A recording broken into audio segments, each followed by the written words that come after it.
Quintal सोना, 4 भार का मतलब 1 कुंटल होता है। इतना सोना वो मणि रोजाना देती है।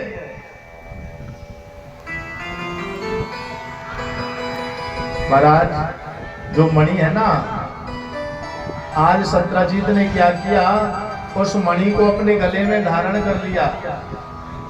मणि को पहनकर वो द्वारिका में चला गया। जिस समय भगवान की सभा इकट्ठी हो रही है, आज भगवान कहने लगे सैनिकों से, बोले भैया हो, अरे मुझे ऐसा लगता है कि स्वयं सूर्य देव हमारी सभा में आ रहे हैं। क्यों? क्योंकि वो मणि भगवान सूर्य के समान चमक रही है, प्रकाश दे रही है। लेकिन जैसे ही सत्राजीत सभा में आया तो महाराज आज सत्राजीत को देखकर भगवान कहने लगे, आओ सत्राजीत, आज कैसे आना हुआ? आसन पर बिठाया।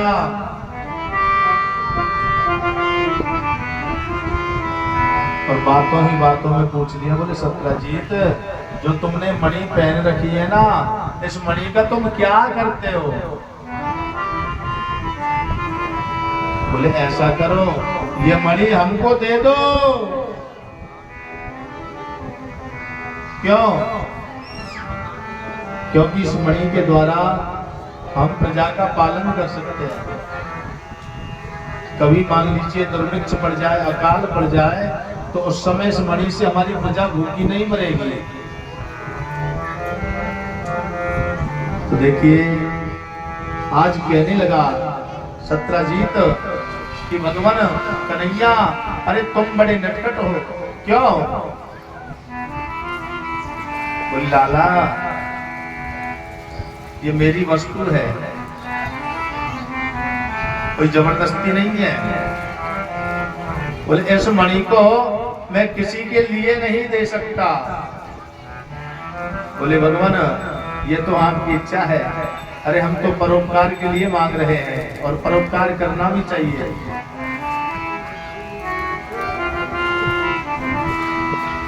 कि परोपकाराय फलन्ति वृक्षा, परोपकाराय वहन्ति नद्यः।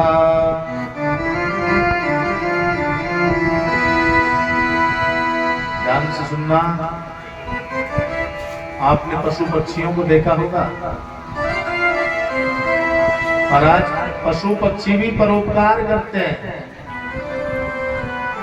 मवेशियों को देखा होगा, जो गाय भैंस दूध देती है, वो भी परोपकार करना जानती है।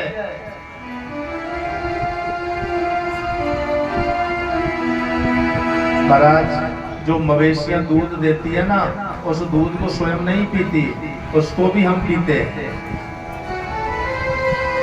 जब जानवर महाराज परोपकार करना जानते हैं कि दूसरे की भलाई करने से आगामी जीवन हमारा सुधर जाएगा। परोपकाराय वहन्ति नद्या। आपने नदियों को देखा होगा, वो भी परोपकार के लिए बहती है। नदियों के जल को हम काम में लेते हैं, स्वयं नदियां उस जल को नहीं पीती है। परोपकाराय फलन्ति वृक्षा। आपने वनस्पति को देखा होगा, वृक्षों को देखा होगा, वृक्ष भी परोपकार करना जानते हैं। पेड़ पौधे जो फल देते हैं, क्या उन फलों को स्वयं थोड़ी खाते हैं? अरे पेड़ पौधों के फलों को हम ही खाते हैं। यानी सारा संसार भलाई करने में लगा है, लेकिन कमी हम में ही हमारा है, जो हम दूसरे की बुराई करते हैं। जबकि ये मनुष्य शरीर बड़ी कठिनता से मिला है, तो इसलिए इससे परोपकार करना चाहिए। जो दूसरे की भलाई करेगा, उसके जीवन में हमेशा सुख बने रहेंगे, उसके 1000 मित्र आ जाएंगे,